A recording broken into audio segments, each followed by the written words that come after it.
Lectura del Srimad Bhagavatam, texto 38. Continuamos. Om Namo Bhagavate Vasudevaya. Om Namo Bhagavate Vasudevaya. Om Namo Bhagavate Vasudevaya. Tato Vyatyaksramam Balom Galesarpa Kalevaram Pitaram Vikshya Dukkartom Mukta Kantorurodhaha. La traducción es la siguiente. Después, cuando el niño regresó a la ermita, vio que su padre tenía una serpiente sobre el hombro y debido a su congoja se puso a llorar a gritos. El significado es el siguiente. El niño no se sentía feliz porque había cometido un gran error y mediante el llanto quiso liberarse de la carga que pesaba sobre su corazón. Así pues, después de entrar en la ermita y ver a su padre en esa condición en que se encontraba, se puso a llorar a gritos para tratar de aliviarse. Pero era demasiado tarde. El padre lamentó todo el incidente.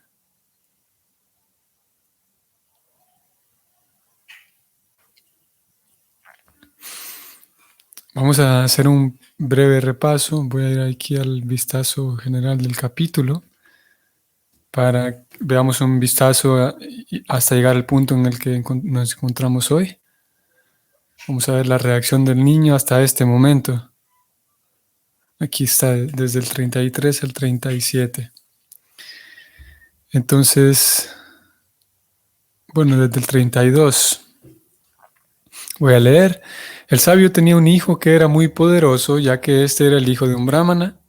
Mientras el niño jugaba con niños inexpertos, se enteró de la aflicción de su padre, que había sido causada por el rey. En ese momento, en ese preciso lugar y momento, el niño habló de la siguiente manera.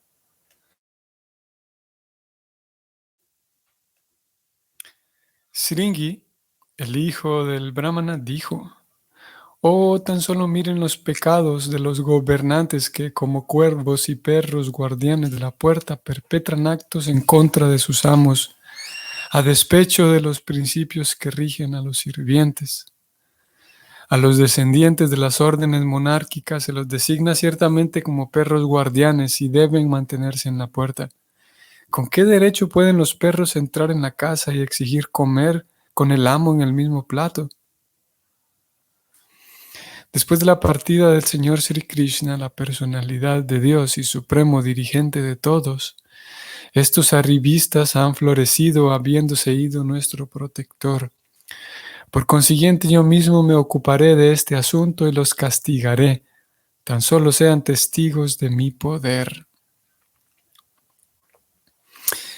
El hijo del Rishi, con los ojos al rojo vivo por la ira, tocó el agua del río Kaushika mientras les hablaba a sus compañeros de juego y arrojó el siguiente relámpago de palabras. El niño del Brahmana maldijo al rey de la siguiente manera. Dijo: en el séptimo día, a partir de hoy, una serpiente alada morderá al más despreciable de esta dinastía, que es Maharaj Pariksit, por haber insultado a mi padre y haber quebrantado con ello las reglas de etiqueta. Bueno, todo esto es lo que acaba de ocurrir y llegamos al 38, en donde se dice que después, entonces, el niño regresó a la ermita, vio que su padre tenía una serpiente sobre el hombro y debido a su congoja, se puso a llorar a gritos. Y como ya vimos, entonces Prabhupada señala que él sabía que había cometido un error, estaba allí pesándole en el corazón eso que había hecho. Entonces, con el llanto, intentaba desahogarse, ¿no? Sacarse esa carga. Vamos al texto 39. Sava angira sobramam srutva sutta bala srutva sutta vilapanam unmilya sanakairnetre drista chamse mrituragam. La traducción es la siguiente. Oh brahmanas, el rishi, quien había nacido en la familia de Angira Muni, al oír a su hijo llorando, abrió los ojos gradualmente y vio la serpiente muerta que tenía alrededor del cuello. Vean que interesante que el rishi, el padre del niño, ni siquiera se daba cuenta de todo lo que estaba ocurriendo, ya que él, como recordamos que lo leímos hace ya varios textos atrás, él estaba en la posición trascendental. Ese día hablamos de la posición trascendental. Y él se encontraba allí, ¿no? Y también interesante que esa, como Prabhupada señala en algunas ocasiones, que una vida trascendental, la vida de la autorrealización y la vida espiritual, en realidad se pueden conseguir a través de diferentes medios. La trascendencia. Y Prabhupada describe que uno de los medios es el servicio devocional, el Bhakti Yoga, lo que nosotros estudiamos y practicamos. Sin embargo, la posición trascendental, la felicidad para el alma, es posible conseguirla con otros medios. Uno de ellos, por ejemplo, es el yoga místico, que es lo que practicaba este rishi. Y hay otros medios que también son trascendentales y que también dan felicidad al alma, así como este sabio que había alcanzado, como leímos en aquel momento, había alcanzado la posición trascendental, que es la de el alma estaba libre de actividades materiales, solo que ese día discutimos y hablamos de cómo puede haber posición trascendental, libertad de las actividades materiales y todavía no servicio amoroso a Krishna.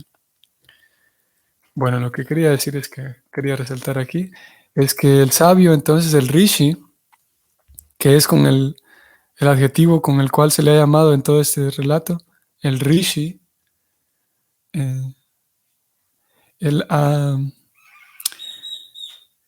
estado en la posición trascendental todo el tiempo, ajeno a todo esto, y apenas empieza, como lo vimos aquí, empieza a abrir los ojos debido al llanto del niño. Los rishis, ustedes tal vez recuerdan que hacia el capítulo 9, estamos en el 18, y en el capítulo 9, por allí hubo un par de días en los que hablamos de los rishis, ya que se mencionaba quiénes eran los rishis, y se decía que de ese capítulo recogimos que ¿se llama? La descripción, la definición de rishi. Y es que un rishi es una persona que ha conseguido logros espirituales, que ha conseguido bienes espirituales, o más específicamente, que aspira a la perfección espiritual. Ese es un rishi. Bueno, seguimos, texto 40. Vishriyatam chapapracham vatsakasmadirodhisim kenavate pakritam ityukta sanyavedayat. Traducción. Él, el sabio, el rishi, arrojó a un lado la serpiente muerta y le preguntó a su hijo por qué estaba llorando, que si alguien le había hecho daño. Al oír esto, el niño le explicó lo que había ocurrido. Definitivamente que no es todas las cosas mencionadas, incluidas en cada verso del Bhagavatam, no están puestas solo porque sí. Y aquí encontramos que el sabio, se dice, leo, el sabio arrojó a un lado la serpiente muerta y le preguntó al niño qué pasaba. O sea, en otras palabras, podemos decir que no reparó, ni cuenta se dio, podemos decir. Claro, se dio cuenta porque tuvo que quitársela de la cabeza, del cuello, la serpiente. Sí, sí se dio cuenta. Pero podemos decir, no le prestó la más mínima atención al, al acto, podemos decir, del rey, porque él mismo, eh, hasta este momento no se ha mencionado, que sí se, por ejemplo, en el caso del niño sí se ha dicho que era inexperto, no se ha hablado tanto de la pericia del papá, aunque si bien es verdad, se viene hablando de él hace ya bastantes textos atrás, se viene hablando de él como un rishi. Eso querría decir de que sí, que es una persona sabia, una persona mm, madura, culta, podríamos decir. Entonces él ve la serpiente y no le presta prácticamente atención. Directamente le pregunta al niño qué pasó.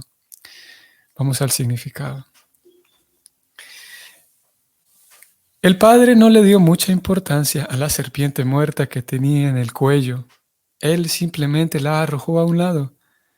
En realidad no había nada que fuera muy malo en el acto de Maharaj Pariksit, pero el tonto niño le dio mucha importancia e, influido por Kali, maldijo al rey, finalizando así un capítulo de una historia feliz.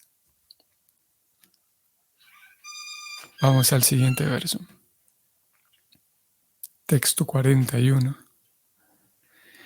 Nishamya saptam matadaram narendram Sabrahmano natmayam avyanandan Ahovatam mahat adyatakritam alpiyasi droha ururdamodrita. La traducción es la siguiente. El padre oyó de labios de su hijo que el rey había sido maldecido, aunque nunca debió haber sido condenado, pues era el mejor entre los seres humanos. El rishi no congratuló a su hijo, sino que por el contrario comenzó a arrepentirse diciendo, ¡ay de mí! ¿Qué acto tan pecaminoso ha realizado mi hijo? Él ha impuesto un castigo muy severo por una ofensa insignificante. Interesante, Prabhupada aquí se extiende un poco más en la explicación. De entrada, antes de leer el significado, podemos notar primero cómo el Rishi simplemente no estuvo feliz con lo que hizo su hijo, comprendió inmediatamente que había un error allí. Y interesante, vean lo que se describe al final. El rey dijo, el Rishi dijo que este niño ha impuesto un castigo muy severo para una ofensa insignificante. Interesante porque aquí podemos ver la diferencia de criterio entre el niño carente de experiencia y de cultivo y el papá, que nuevamente en el verso se lo menciona como Rishi, porque ustedes sabrán y recordarán que en la Gita, cuando Krishna está conversando con Arjuna, Arjuna le pregunta en dos ocasiones, primero en el capítulo 2 y luego hacia el capítulo, no recuerdo, tal vez, no recuerdo en qué siguiente capítulo es, que Arjuna pregunta nuevamente acerca de, él le dice, Krishna, ¿cómo puedo reconocer a una persona que vive en la trascendencia? Ya que, ya que Krishna le habla a Arjuna de vivir en una posición trascendental, desapegado de los asuntos materiales. Así que Arjuna le pregunta, ¿cómo puedo reconocer a alguien que realmente vive así de manera trascendental? Y Krishna en las explicaciones que da, curiosamente, Krishna describe que aquellas personas que trabajan en lo espiritual, algo cambia en ellas y eso que cambia es su visión, dice Krishna. Y habla mucho de la visión, Krishna. Krishna habla de los sabios que han visto la verdad y los sabios humildes, dice él, en un texto conocido en capítulo 5 del capítulo 8. Creo que podemos ir allá para que hagamos el ejercicio de visitar la Bhagavad Gita hoy, ya que estos últimos días no lo hemos hecho. 5:18. Krishna habla aquí de los sabios humildes. Y el verso dice así: los sabios humildes, en virtud del conocimiento verdadero, ven con la misma visión a un manso y erudito brahmana, a una vaca, a un elefante, a un perro y a un come perros, entre paréntesis, un paria. Y aquí Krishna entonces habla de ver con una misma visión. Y como digo, en varios otros versos, él habla de la visión del maestro espiritual, aquellos que han visto la verdad. Él dice, habla de ver las cosas tal como son, en fin, se habla mucho de la visión. Entonces, esa visión, obviamente, no, Krishna no está refiriéndose a si la persona ve o no borroso, si tiene una buena vista, sino una visión. Podríamos hablar aquí acerca del criterio que la persona tiene. ¿Cuáles son los criterios? ¿Cuáles son los paradigmas que esa persona tiene que le permiten ver la vida de tal o cual manera? Entonces, el criterio, nuestros criterios van a moldear nuestra percepción de las cosas. Y es así como una persona, entonces, ustedes recordarán, estamos en el Bhagavatam y uno de los personajes importantes de este primer canto, que lo dejamos atrás ya, que vamos a ver, creo que fue en el capítulo 15, 14, 15, en donde lo vimos desaparecer ya de las páginas del Bhagavatam, fue a Dhritarashtra, ¿no? El tío Dhritarashtra, el tío ciego. Y ahí se menciona cómo él carecía de visión espiritual también, aparte de que de hecho estaba ciego, sus ojos no le funcionaban bien, no funcionaban para nada, y tampoco tenía visión espiritual. Así que una persona que carece de visión espiritual, por lo tanto, como el caso de este rey ciego, él hizo muchas cosas para dañar a los Pándavas y permitió que su propio hijo actuara de tales maneras que los Pándavas salieran dañados. Entonces, una persona que carece de visión espiritual, de criterio, va a actuar de tal o cual manera, va a permitir ciertas cosas, va a tener aspiraciones diferentes, porque eso va a moldear su vida, ¿no? sus criterios, sus valores también, sus propios principios. Entonces, Krishna, por lo tanto, entonces habla del cambio de la visión en la persona, porque la vida va tornándose diferente de acuerdo a los criterios. Y Krishna entonces, Prabhupada más bien, a lo largo de toda la Gita, y ese es uno de los trabajos que él va haciendo, tratando de limpiar nuestra forma de ver la vida, nuestra forma de comprender la vida, de tal manera que por esa razón él titula Bhagavad Gita tal como es, para que podamos apreciar, de acuerdo con la teología del Bhakti, apreciar las cosas tal como son, apreciar a Dios tal como es, apreciar las almas, o sea, yo mismo como alma y los demás como almas, apreciarlos tal como son, apreciar la naturaleza, apreciar el entorno, las cosas tal como son. Y tal como son significa que las cosas todas son energía de Dios, por lo tanto todas las cosas están puestas para servir a Dios. Apreciar el alma tal como es significa que cada alma es un eterno sirviente de Dios, un sirviente puro de Dios. Todas las almas son puras, solamente que por diferentes razones las cubren algunos grados de, de contaminación. Pero en sí el alma es pura y Dios está en el corazón de cada alma y el alma es indestructible. Esa sería una visión tal como es del alma. Y la visión tal como es de Dios es que Dios es el disfrutador supremo. Y que Dios es el amigo supremo y que Dios es infinito amor, infinita compasión, infinito sentido común. Verlo tal como es significa que está localizado en el corazón de cada uno. Está también, de hecho, simultáneamente viviendo en el mundo espiritual y está simultáneamente viviendo en todo lo que existe, incluso en la materia inerte. Y bueno, de esas tres categorías, el entorno, el alma y Dios, se desprenden también muchos otros temas que entonces van moldeando y van buscando que nuestra visión cambie. Y luego Krishna habla de ver las cosas tal como son. Menciono esto porque ahora sí volvemos al texto 18. Vamos a ver. Porque aquí vemos entonces a un hijo y un padre, un hijo carente de experiencia, un hijo infantil e inexperto, aquí 39, no, 40, no, 41, a un hijo inexperto en, en contraste con un rishi, que como digo, se le viene mencionando a él como un rishi, se le viene calificando así como un rishi. Entonces el padre, con una visión diferente al niño, él considera lo siguiente y lo dice que mi hijo ha impuesto un castigo muy severo para una ofensa insignificante.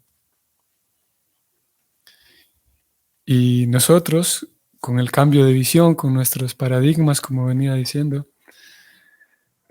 y participantes, estudiantes de una misión fundada por Prabhupada, tenemos también uno de nuestras responsabilidades como estudiantes, así como el maestro tiene sus responsabilidades y el estudiante las suyas. Nosotros como estudiantes tenemos la responsabilidad de tratar, y es lo que hacemos, al menos en estas sesiones a diario, de estudiar las escrituras. Algunas personas, como dijimos hace unos días, algunas personas tienen una naturaleza más dada para eso, para el estudio y para el estudio, para la lectura, y otras menos. Lo cierto es que para todos será necesario por lo menos conocer las bases, lo que da fundamento básico a esa práctica devocional conocida como Bhakti Yoga. ¿Y por qué es importante? Una de las razones por las cuales es importante conocer, indagar y tratar de asimilar lo mejor que uno pueda. La práctica del Bhakti es importante porque, aquí como el rey está diciendo, puede ser que haya ocasiones en las cuales nosotros nos esforcemos muchísimo por aprender o adquirir sí, aprender cosas, desarrollar cosas que en fin de cuentas son insignificantes, que en fin de cuentas no son muy relevantes para nuestra práctica devocional. Así como el niño, en este caso, carente de experiencia, impuso un castigo muy fuerte, muy severo para algo insignificante, nosotros mismos, carentes de experiencia, podríamos mm, esforzarnos demasiado en cosas que son secundarias, podríamos decir. Y tal como el niño, por ejemplo, cuando llega un momento en el que posiblemente nosotros mismos nos equivoquemos o veamos a alguien más equivocarse, es posible que nosotros, tal como este niño, impongamos un castigo severo a otros o incluso a nosotros mismos por algo insignificante dentro de la práctica del bhakti. Por ejemplo, vamos a aterrizarlo más todavía. Sé que algunos de ustedes están menos familiarizados, algunos otros están más familiarizados con detalles de la práctica del Bhakti Yoga.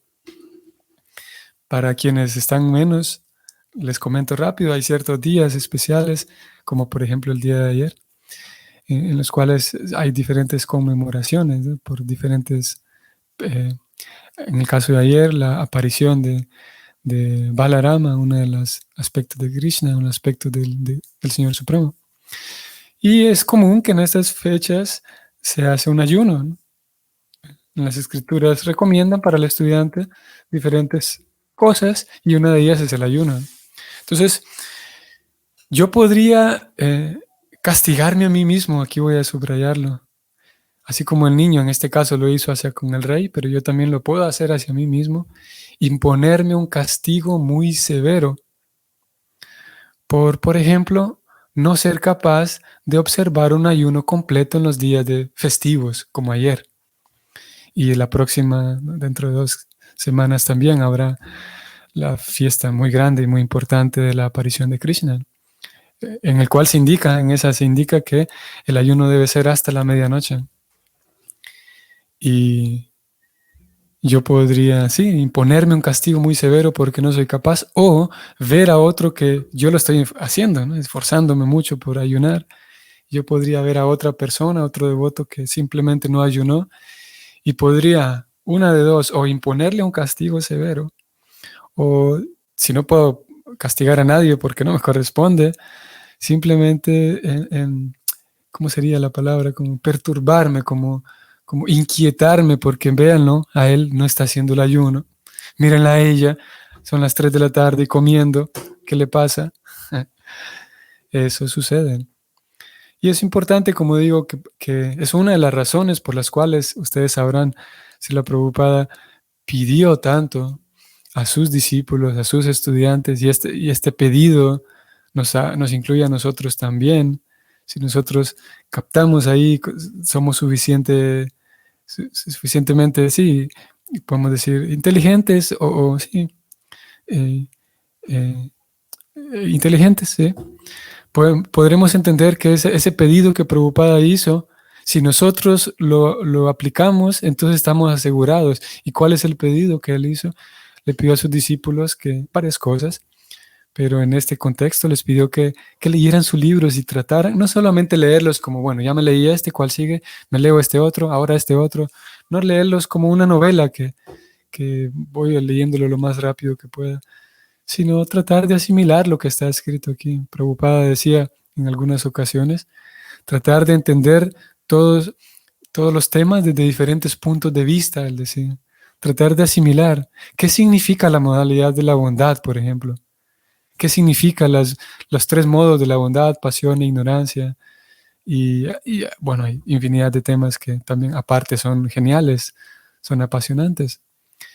Y en la medida en la que podamos entonces eh, mm, comprender y tratar sí, de comprender todos aquellos conceptos, toda aquella teoría y al mismo tiempo hacer un cultivo propio, eso nos permite entonces estar más seguros, y una de las razones por las cuales estamos más seguros es que podremos conocer la diferencia entre principios básicos, fundamentales y ciertos detalles en la práctica.